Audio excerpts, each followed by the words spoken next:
नमस्कार, आप देख रहे हैं न्यूज़ 18 का डिजिटल प्लेटफॉर्म। मैं हूं आपके साथ मेनका चौधरी और आज बातचीत की शुरुआत एक सवाल के साथ में करती हूं। क्या आपके साथ भी ऐसा होता है कि आप फ़ोन उठाते हैं किसी को कॉल मिलाने के लिए और भूल जाते हैं कि किससे बात करनी है? कभी कॉल लगा दिया तो ये भूल जाते हैं कि बात क्या करनी थी। एक कमरे से दूसरे कमरे में जाते हैं किसी काम के लिए और जब वहाँ पहुँचते हैं तो आप भूल जाते हैं आप किस काम के लिए आए थे। आपने अपना वार्डरोब तो खोला लेकिन ये भूल गए कि वार्डरोब क्यों खोला। अगर ऐसा है तो सचेत हो जाइए। कई बार आपको लगता होगा कि काम बहुत ज़्यादा है, वर्कलोड बहुत ज़्यादा है, इस वजह से ये परेशानी हो रही है। कई बार ऐसा लग सकता है कि शायद आपका कंसंट्रेशन उतना काम नहीं कर रहा है या उम्र हो चली है और हम भूलने लगे हैं। ये तमाम बातें हमारे जहन में आती हैं, लेकिन ये एक्चुअल में ये है क्या? क्या ये कोई समस्या है जिस पर बहुत ज़्यादा सतर्क होने की ज़रूरत है? आजकल डिजिटल डिमेंशिया इस वर्ड की चर्चा बहुत ज़्यादा हो रही है, तो इसे समझने की कोशिश करते हैं। डॉक्टर अंशुमन जी इस वक्त हमारे साथ न्यूज़ रूम में मौजूद हैं और उन्हीं से समझते हैं जो पूरे विस्तार से बताने वाले हैं। सबसे पहले डॉक्टर साहब ये बताइए, डिजिटल डिमेंशिया है क्या और ये कैसे हमारे युवाओं के, बच्चों के दिमाग को खोखला बना रहा है? बहुत बढ़िया। देखिए, अगर न्यूज़ चैनल ऐसे वैज्ञानिक टॉपिक लेके आने लगे तो वाकई जो हमारा संविधान का section article 51A section H कहता है, citizen of India should have scientific temper, तो वाकई ये संवैधानिक बात पूरे भारत में फैल जाएगी कि हमारे लोग वैज्ञानिक सोच वाले हो जाएंगे। ये बड़ी अच्छी पहल है आपकी। धन्यवाद।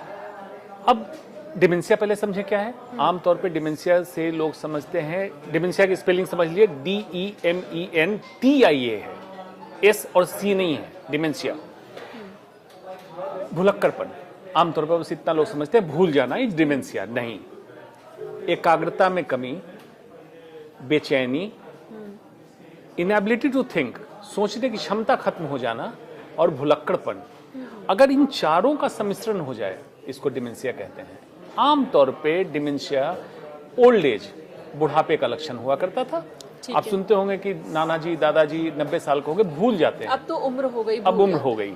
ये एज के कारण न्यूरो डिजेनरेटिव, मतलब ब्रेन की नसें कमजोर होने लगती थी, सूखने लगती थी, तब ये समस्या होती थी।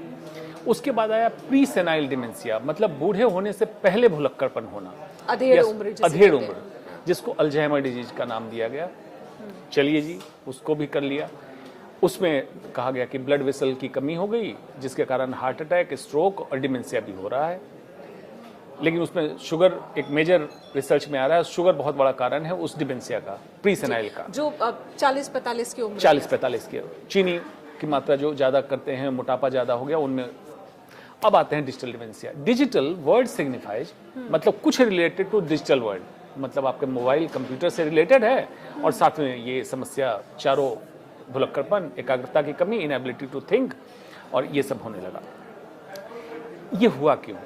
ये 2012 में एक फ्रेंच न्यूरो साइंटिस्ट है, उसने टर्म कॉइन किया। उसके पास से यंग लड़के, बच्चे, यंग एडल्ट आने लगे जिनको ये समस्या हो रही थी कि एकाग्रता नहीं हो रही है, बेचैनी रहती है, मैं भूल जाता हूँ, सोचने की क्षमता चली गई। पहले मैं बहुत अच्छा परफॉर्मर था, अब मैं सोच नहीं पाता हूँ, टफ टास्क में मैनेज नहीं कर पाता हूँ जी।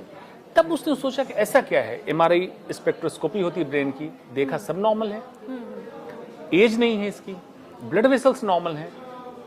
तो फिर उसने ढूंढ के कोलैबोरेटिव फाइंडिंग बनाई और कहा कि ये डिजिटल डिमेंशिया है। मतलब जो फोन का, मोबाइल का, कंप्यूटर का, लैपटॉप का, मतलब किसी भी तरह से स्क्रीन टाइम का इस्तेमाल जिनका ज्यादा है, उनमें ये समस्या आ रही है। उसको वर्चुअल वर्ल्ड में रहना डिजिटल डिमेंशिया का एक बहुत बड़ा कारण है। ये उसने फिर फाइनलाइज किया कि जो लोग एक काल्पनिक दुनिया में जी रहे हैं, स्क्रीन टाइम जिनका ज्यादा है, अटेंशन स्पैन कम होता है, मतलब more the screen time less the attention span, मतलब वो व्यक्ति टिक ही नहीं पा रहा है एक जगह, एक काल्पनिक दुनिया में है, उसको आसपास की दुनिया से कोई मतलब नहीं है, और ये आज हमारे जीवन का हिस्सा बनता जा रहा है। अब यहाँ एक और सवाल है, देखिए स्क्रीन टाइम मजबूरी है। अगर वो बच्चा है, कोई स्टूडेंट है, तो पढ़ने के लिए उसके सामने स्क्रीन खुला होता है, लैपटॉप देख रहा है या फिर वो फोन पर वक्त बिता रहा है, होमवर्क भी अब फोन पर आ रहे हैं।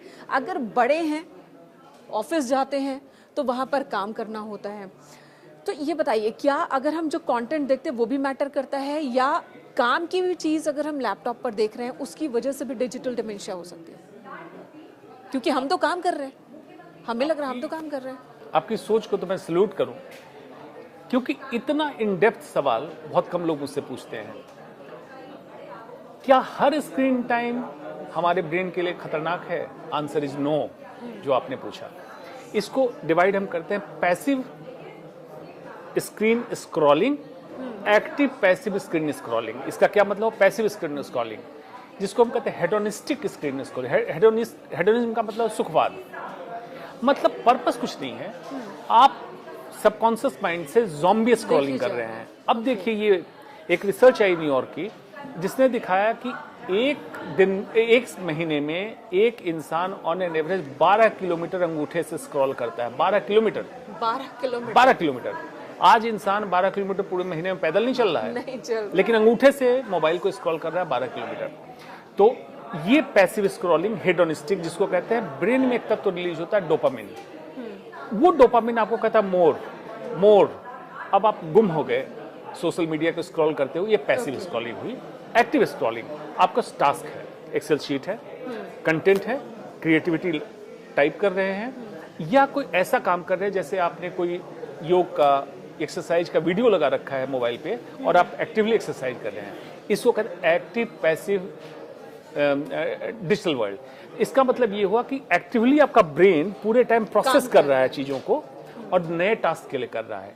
इसमें ब्रेन में रिलीज होता है सेरोटोनिन, वो बाद में देता है कंटेनमेंट, संतोष, अच्छा लगा, आज कोई नई चीज की है। भले ही उसकी लाइट से आंखों को परेशानी हो जाए, लेकिन एटलीस्ट डिजिटल डिमेंशिया नहीं होगा अगर आप किसी पर्पस से सिस्टम पे हैं। एक्टिव पैसिव इसलिए बोलते हैं, एक्टिव पैसिव इसलिए बोलते हैं। पैसिव मीन्स आप चल नहीं रहे हैं, बट आपका ब्रेन एक्टिवली काम कर रहा है, और एक है ब्रेन पैसिवली काम कर रहा है, जो दिखाया जा रहा है आप देखते जा रहे हैं। तो passive screen scrolling digital dementia का कारण है, active passive screen scrolling digital dementia का कारण नहीं है। एक दिन में किसी बच्चे के लिए कितना स्क्रीन टाइम अलाउ है? एक्टिव स्क्रीन टाइम का जो फॉर्मूला है, अवेक टाइम का 12 से 15% स्क्रीन टाइम अलाउड है। अवेक टाइम, अब जैसे 8 घंटे अगर सोना है, बाकी 16 घंटे बचे, तो 16 घंटे का 12 से 15%, तो मोटे तौर पे रखिए 2.5 से 3 घंटे मैक्सिमम अलाउड है एक दिन। मतलब किसी पर्पस से, किसी पर्पस से, टोटल इसका 70% एक्टिव होना चाहिए। 70% कोई भी टास्क मैनेजर के लिए ब्रेन को सिग्नल मिलना चाहिए, और 30% हेडोनिस्टिक, मतलब इंटरटेनमेंट के लिए। आप कोई सोशल मीडिया देख रहे हैं, शॉपिंग कर रहे हैं, वेब सीरीज देख रहे हैं, 30%। तो इस 3 घंटे का 70% एक्टिव, 30% पैसिव। ये तो स्टैंडर्डाइज है, ये ऊपर नीचे हो सकता है, लेकिन एट द एंड ये है कि स्लीप टाइम से 2 घंटे पहले इसको बंद होना चाहिए। अदरवाइज दिमाग में एक पिनियल बॉडी है जो मेलाटोनिन सेक्रेट करता है, जिसके कारण हम सोते हैं और जगते हैं, जिसको कहते हैं सर्कैडियन रिदम, मतलब माइंड क्लॉक, जो हमें सुलाता जगाता है, ये डिस्टर्ब हो जाएगा। अब उम्र के हिसाब से बात कर लेते हैं। उस उम्र के बच्चे जो आजकल खाना भी खाते हैं तो फोन देखकर या फिर टीवी देखकर खाना खाते हैं, 3-4 साल 5 साल तक के बच्चों की बात कर ले, उन पर असर ज्यादा होता है क्या? वो भी, उनका भी दिमाग डिजिटल डिमेंशिया का शिकार हो रहा है फोन की वजह से? खाने समय, क्योंकि इन बच्चों को पहचानना मुश्किल है। इस उम्र के बच्चे वैसे ही बहुत ज्यादा एक्टिव होते हैं, वो हमारी बातों को नहीं सुनते हैं और हमें लगता है कि बच्चा बहुत जिद्दी हो रहा है, कंसंट्रेशन नहीं दे रहा, हमारी बातों पर ध्यान नहीं दे रहा, बच्चा बहुत जिद्दी है। तो वाकई वो सिर्फ जिद्दी है या डिजिटल डिमेंशिया का शिकार है? इस पे काफी अच्छा रिसर्च आया है कि खाने समय फोन का इस्तेमाल करना, स्क्रीन का इस्तेमाल करना, फॉर दैट मैटर टेलीविजन ही क्यों ना हो, किसी के लिए रिकमेंडेड नहीं है। इस पर रिसर्च आया कि जो खाने समय स्क्रीन का इस्तेमाल करते हैं, ओबेसिटी ज्यादा हुई, मोटापा, खाना डाइजेस्ट नहीं हुआ, डाइजेस्ट भी नहीं हुआ, और खाना आपने ज्यादा खाया। क्यों खाया ज्यादा? खाना सिर्फ एक फूड नहीं है, आप जब मुंह में डालते हैं तो जीभ पे स्वाद आता है, जो सिग्नल देता है ब्रेन को कि फूड आया। आप उसको प्रॉपर्ली चबाते हैं क्योंकि आप कॉन्सेंट्रेट कर रहे हैं खाने पे, फिर ये प्रॉपर स्वेलो करते हैं, तो एयर साथ में स्वेलो, जिसको कहते हैं एरोफेजिया, मतलब देखते हैं कुछ लोग खाने के बाद बहुत डकार लेते हैं क्योंकि खाने के साथ हवा भी खाते हैं, ये आप नहीं करते हैं। खाना जब अंदर जाता है, डाइजेशन प्रॉपर है क्योंकि आपका दिमाग डाइवर्टेड नहीं है। अगर ये नहीं होता है तो ब्रेन को सिग्नल नहीं मिलता है और आप ओवर ईटिंग करते हैं। एरोफेजिया मतलब हवा भी खाते हैं साथ में, उसके साथ एसिड बाद में रिफ्लक्स होता है, जिसके कारण एसिडिटी की तकलीफ, और लंबे समय के बाद गैस्ट्रोएसोफेजियल रिफ्लक्स डिजीज और कैंसर, फूड पाइप के कैंसर की संभावना बढ़ती है। इसलिए कहा था खाने समय इस्तेमाल ना करें। इस पर बड़ा अच्छा उदाहरण देता हूँ। भारत से जापान टेक्नोलॉजी में बहुत आगे है। लेकिन उनके यहाँ कल्चर है जिसका नाम है इचिगो इची। उस कल्चर में क्या है, be in the present moment, जो करो फुलेस्ट करो। अभी जैसे हम बात कर रहे हैं तो बस ध्यान यहाँ केंद्रित हो, यही बात होगी। इसके लिए उन्होंने क्या कल्चर किया है, टी टाइम उनका होता है और टी जोन है। उस जगह पे टी जोन पे मोबाइल अलाउड नहीं है। दोस्त बैठे हैं, रिश्तेदार बैठे हैं, घर के लोग बैठे हैं, चाय पिएंगे, चर्चा सिर्फ उन दोनों की होगी जो लोग बैठे हैं, तीसरे व्यक्ति की चर्चा नहीं होगी। मोबाइल अलाउड नहीं है जी। कहते हैं कि इस मोमेंट को मुझे जी लेने दो, चाय को एंजॉय कर लेने दो। उनसे क्या टेक्नोलॉजी में हम आगे हैं? तो क्या भारत में कल्चर नहीं बन सकता है? खाने के टेबल पे मोबाइल नहीं होगा, टेलीविजन ऑन नहीं होगा, बिस्तर पे, बेड पे, जब आप बिस्तर सोने पे जा रहे हैं तो मोबाइल टेलीविजन नहीं होगा आपके बेडरूम में। पूजा की जगह, मेडिटेशन की जगह आपका मोबाइल टेलीविजन नहीं होना चाहिए। ये हम क्या कल्चर में ला सकते हैं? माफ कीजिएगा, लेकिन भारत में फिलहाल खाने के टेबल पे, बेड पे और वॉशरूम में सबसे ज्यादा फोन इस्तेमाल किए जा रहे हैं। एक रिपोर्ट यही बताती है। इस पर किसी और दिन विस्तार से बात करेंगे। चर्चा करें। इस पे एक चीज बताता चलता हूँ, जो वॉशरूम की आपने बात कही, एक बार रैंडम मैंने कुछ लोगों का मोबाइल लेके सैंपल किया, उसका टेस्ट हम लोग करते हैं। कल्चर सब लोग जानते हैं कि पेशाब का कल्चर करते हैं कि देखने के लिए इन्फेक्शन है कि नहीं। मोबाइल के केस से, मोबाइल की स्क्रीन से मैंने कल्चर लेके देखा और 10 के 10 मोबाइल में इकोलाई बैक्टीरिया मिला, क्लेब्सिला बैक्टीरिया मिला, जो टॉयलेट से आता है। टॉयलेट में जो होता है, जो टॉयलेट में और फिर वही फोन हम हाथ में भी वही फोन हाथ में रखते हैं, वही हाथ से खाना खाते हैं, उसी हाथ से बच्चे को गोद में लेते हैं, उसी हाथ से बच्चे को दूध पिलाते हैं। ये आपके मोबाइल में, इसको मैंने कहा डिजिटल बग, वायरस वाला बग नहीं, ये आपके मोबाइल के ऊपर बैठा हुआ बग है। कभी मोबाइल साफ कर लीजिए और टॉयलेट में मत ले जाइए। वॉशरूम में तो नहीं ले जाना चाहिए, ना तो मोबाइल फोन ना ही न्यूज़पेपर। बहुत सारे लोगों को आदत होती है न्यूज़पेपर भी वॉशरूम में वो ले जाते हैं, वो भी गलत है। खैर, अब हम डिजिटल डिमेंशिया अपने टॉपिक पर वापस आते हैं। छोटे बच्चों पर भी इसका बहुत ज़्यादा असर है। जो स्कूल जा रहे हैं बच्चे, 10, 11, 12 साल के टीनेजर्स, उन पर इसका इम्पैक्ट किस तरह का है? बिल्कुल, बच्चे की उम्र जितनी कम, ब्रेन का डेवलपमेंट उतना फास्ट, और उस ब्रेन के डेवलपमेंट को जैसे हम शेप देंगे, अगर बच्चों में पैसिव टाइम ज़्यादा होगा तो इम्पैक्ट ज़्यादा होगा। और ऐसे बच्चे का कॉग्निटिव फंक्शन कहते हैं higher thinking ability, introspection, foresightedness, analytical power, ये कम डेवलप होगा। अब कहिएगा कि फिर क्या बच्चे स्क्रीन पे जो पढ़ते हैं क्या करें? मैंने बताया एक्टिव पैसिव स्क्रीन टाइम, उसमें बच्चे को टास्क मिल रहा है, टास्क मैनेजर ब्रेन की प्रोसेसिंग बढ़ा रहा है, तो उसका डेवलपमेंट बढ़ेगा। अब लोग समझ रहे होंगे कि तो क्या करें, छोड़ दें? नहीं, टेक्नोलॉजी आई है, टेक्नोलॉजी का सही इस्तेमाल करना है। क्यों? आज मैक्सिमम किताबें डिजिटल वर्ल्ड में उपलब्ध है, ठीक? आने वाले 20 साल बाद आपको हार्ड बुक, मतलब हार्ड कॉपी किताबों की नालंदा विश्वविद्यालय जैसी जगहों पे मिला करेगी, आपके घरों में नहीं होगी। सब कुछ डिजिटलाइज हो जाएगा। एक आने वाला समय artificial intelligence, super computer, quantum computer का जमाना आ रहा है, और ये आएगा। सुलेमान मुस्तफ़ा एक आर्टिफिशियल इंटेलिजेंस का मास्टर है, उसने किताब लिखी द कमिंग वेव। उसने कहा कि ये वेव है, no one can stop it, ये आएगा। तो हमें इसको क्रिटिसाइज नहीं करना है कि मतलब मोबाइल मतलब एकदम खराब। मैंने क्या कहा, एक्टिव और पैसिव में लाइन खींचना है। डोपामिन मतलब हेडोनिस्टिक स्क्रॉलिंग, और सेरोटोनिन मतलब हैप्पीनेस कंटेनमेंट स्क्रॉलिंग, इसमें डिफरेंशिएट करना है। कहाँ इस्तेमाल करना है, कहाँ नहीं करना है, इसको तय करना। No mobile zone. यही आजकल नहीं हो पाता। लोग काम के लिए भी फोन उठाते हैं और पता चला कि इंस्टा ओपन किया, वहाँ शॉर्ट्स दिख रहे हैं, यूट्यूब ओपन किया किसी सर्च के लिए और वहाँ पर शॉर्ट्स आ जाते हैं, और फिर एक के बाद एक स्क्रॉल करने लगते हैं। शॉर्ट्स का चलन जैसे जैसे बढ़ा है, डिजिटल डिमेंशिया, ये प्रॉब्लम उतनी ज्यादा गंभीर होती जा रही है। बिल्कुल, जितना fast scrolling time, attention span उतना खराब। तो शॉर्ट्स, रील जो ये करते हैं, एक दिन में ऑन एन एवरेज जो रील व्यूअर्स हैं 250 रील देखते हैं। 250 उतने कंटेंट याद नहीं रहते। बिल्कुल, इसमें मेमोरी हो ही नहीं सकती है। मेमोरी को फिक्स होने के लिए ब्रेन कैसे प्रोसेस करता है, कोई भी चीज हम लेते हैं विजुअल, मतलब आंखों से देखते हैं, ब्रेन कानों से सुनते हैं, ब्रेन उसको प्रोसेस करता है, प्रोटीन बना के उसको मेमोरी में स्टोर करता है। इतना समय आपने देखा नहीं, दिया नहीं, और स्क्रॉल कर दिया, ऊपर चले गए। जब तक ये प्रोटीन बन रहा था तब तक आपने चेंज कर दिया।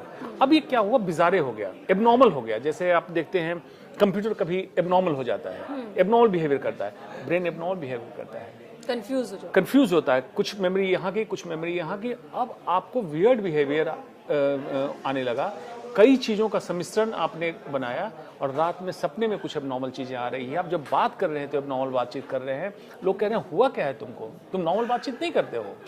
ये इसके कारण हुआ, मेमोरी लॉस होने लगा, आप भूलने लगे, चीज़ें याद नहीं रहती। हमने स्किप करना शुरू कर दिया। इसकी आदत हो गई, क्योंकि अटेंशन स्पैन इतना कम है कि जैसे आपने शुरुआत की थी, आपने फोन उठाया, किसी को फोन भूल गए किसको करना है, फोन उठाया याद तो है किसको किया, किस लिए किया भूल गए, चाबी रखी भूल गए। अटेंशन स्पैन नहीं है आपका, आप प्रेजेंट मोमेंट में जी ही नहीं रहे हैं, वर्तमान की स्थिति में नहीं है। यानी कि शॉर्ट्स, रील्स, वीडियोस और वेब सीरीज, इसमें देखा जाए तो वेब सीरीज इज बेटर। अगर देखना वेब सीरीज में एक कांस्टेंट आपका फ्लो आ रहा है, मेमोरी सेटल हो रही है, स्लो ट्रांजिशन है। आप जब भी देखेंगे तो बहुत फास्ट मेमोरी की प्रॉब्लम नहीं, अटेंशन स्पैन की प्रॉब्लम नहीं आएगी। शॉर्ट्स में, रील में अटेंशन स्पैन की प्रॉब्लम आएगी। तो ये उतना डैमेजिंग है for digital dementia is concern. कैसे पता चले कि डिजिटल डिमेंशिया के शिकार हो गए हैं? बहुत बढ़िया, फिजिकल एंड बिहेवियरल, दो चीजें देखनी है। उस इंसान की गर्दन ऐसे रहेगी, नॉर्मल बैठेगा, नॉर्मल चलेगा। क्यों? पीछे जो मसल है वो स्ट्रेच हो जाती है और आदत हो जाती है ऐसे करने की, क्योंकि स्क्रॉलिंग ज्यादा करता है। सड़क पे भी चल रहे हैं, सड़क पे भी चल रहे हैं तो ऐसे चलेगा। कंधा झुका होगा, जिसको कहते हैं स्लॉच, ये। और हाथ की पोजीशन मैक्सिमम ऐसे रहेगी, मतलब स्क्रॉलिंग पोजीशन में। तीन चीजें। बिहेवियर, बिहेवियर क्या होगा? आपसे बात कर रहा है एक सर्टेन टॉपिक पे, सडनली वो किसी और टॉपिक पे चला जाएगा, क्योंकि आदत वही, बेचैनी है, आदत वही हो चुकी है कि फास्ट फास्ट फास्ट चेंज करो। कुछ टॉपिक पे बात हो रही थी, किसी और की चर्चा हो जाएगी, आपको लगेगा कि ये इनकोहेरेंट बात कर रहा है, उसका अटेंशन स्पैन ऐसा हो गया, डिजिटल डिमेंशिया का शिकार है। बैठा है अपना मोबाइल ढूंढने लगेगा, मोबाइल उठा लेगा, कुछ करने लगेगा। थोड़ी देर में आप पूछेंगे हुआ क्या, हम बात कर रहे हैं, बात कर रहे हैं, क्या बात हुई? आपको लगेगा कि हुआ क्या है इसको, डिजिटल डिमेंशिया का शिकार है, उसकी मजबूरी हो चुकी है। नोमोफोनिया, नो मोबाइल फोन, नोमोफोनिया एक एडिक्शन कॉइन कर दिया गया अमेरिका में। उसको बेचैनी होगी, लगेगा मेरा फोन कहाँ है, मेरा फोन कहाँ है। 2 मिनट उसका फोन अगर हटा दिया जाए तो वो नोमोफोनिया, बेचैनी।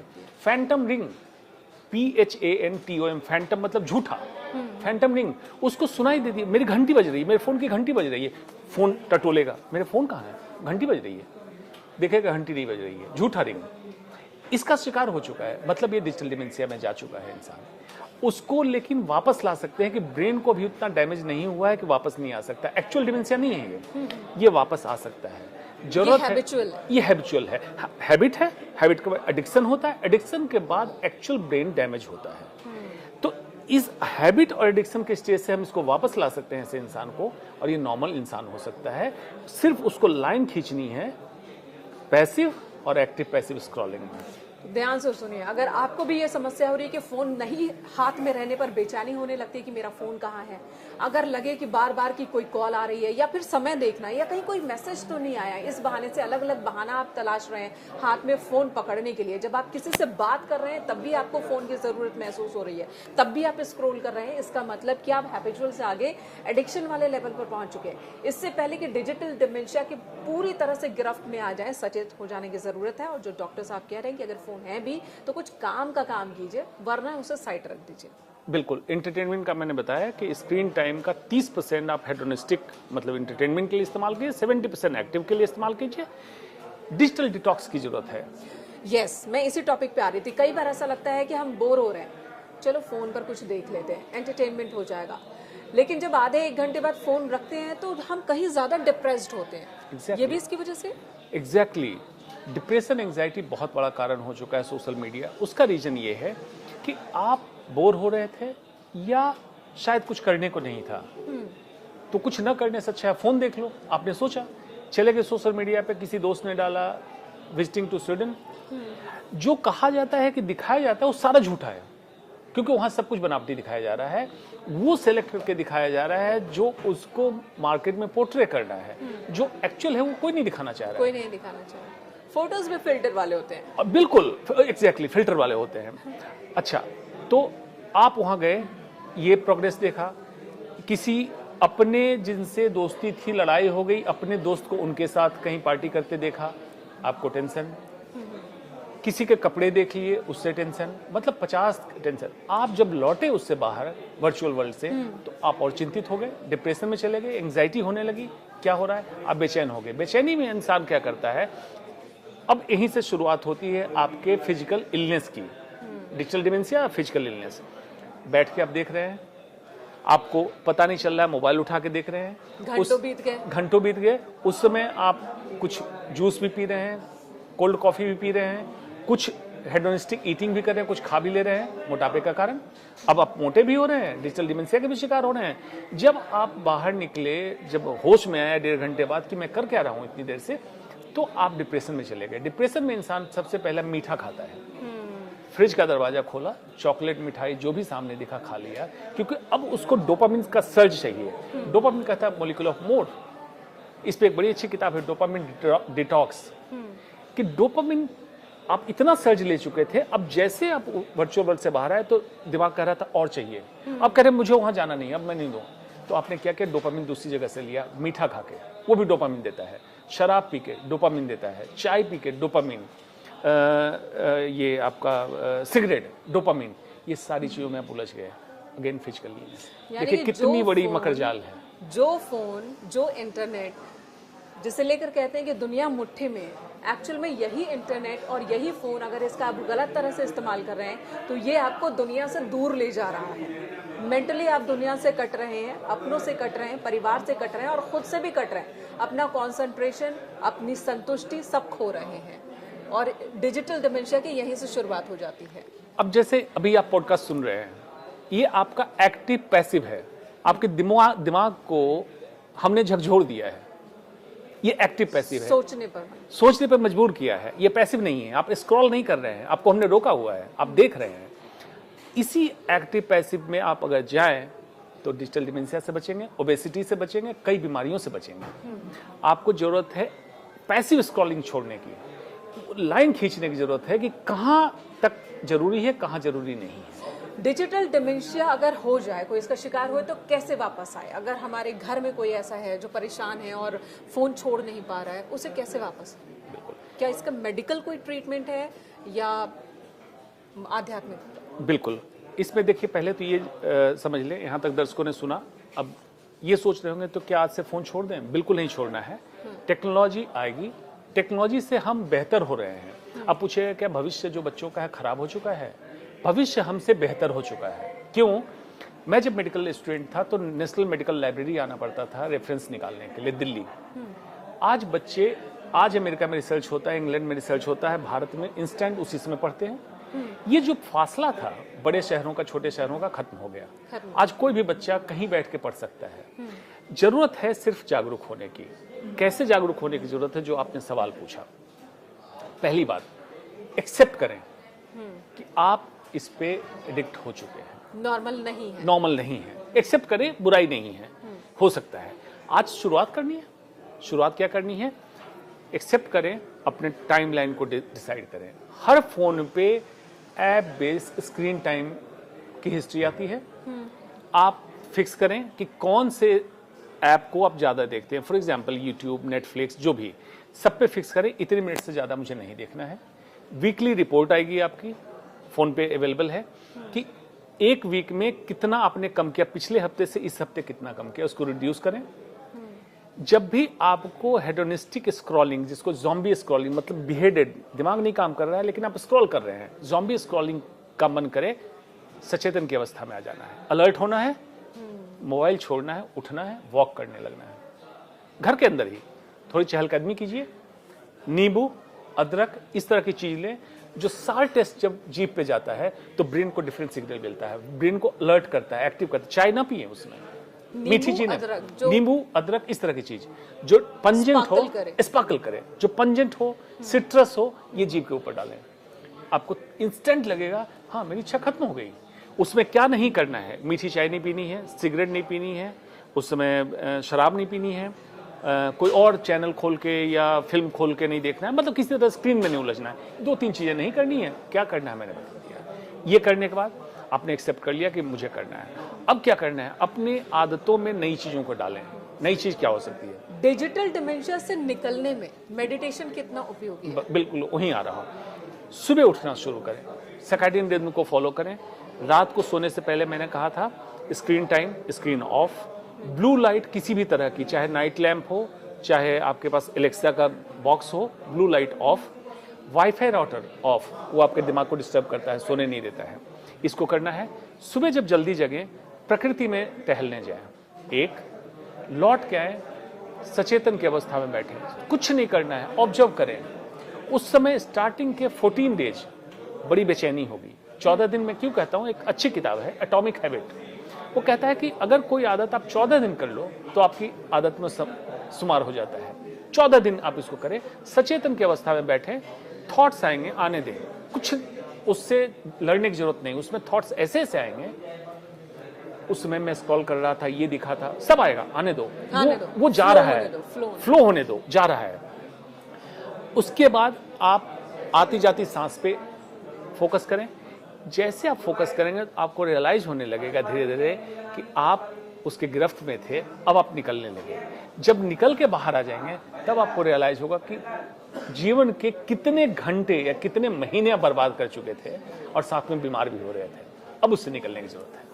तो बहुत ज़रूरी है, खासकर जब हम टेक्निकली ग्रो कर रहे हैं, जब टेक्निक से हमारा आमना सामना कहीं ज़्यादा बढ़ रहा है, तो एक लकीर खींचने की कि हम पॉजिटिव उसका इस्तेमाल कैसे कर सकते हैं और नेगेटिव इम्पैक्ट से कैसे खुद को बचा सकते हैं, वो एक लकीर से ही संभव हो सकता है। बहुत बहुत धन्यवाद आपका डॉक्टर साहब, तमाम जानकारी डिटेल में बताने के लिए। और अगले हफ्ते फिर किसी नए मुद्दे पर इसी तरह से करेंगे चर्चा। अगर आपके पास भी कोई समस्या है तो आप हमारे कमेंट सेक्शन में वो समस्या डाल सकते हैं। अगर आप चाहते हैं किसी टॉपिक पर हम चर्चा करें डॉक्टर साहब से, तो आप वो टॉपिक भी हमारे कमेंट सेक्शन में डाल सकते हैं। अगली बार हम उस पर भी चर्चा करने की कोशिश करेंगे।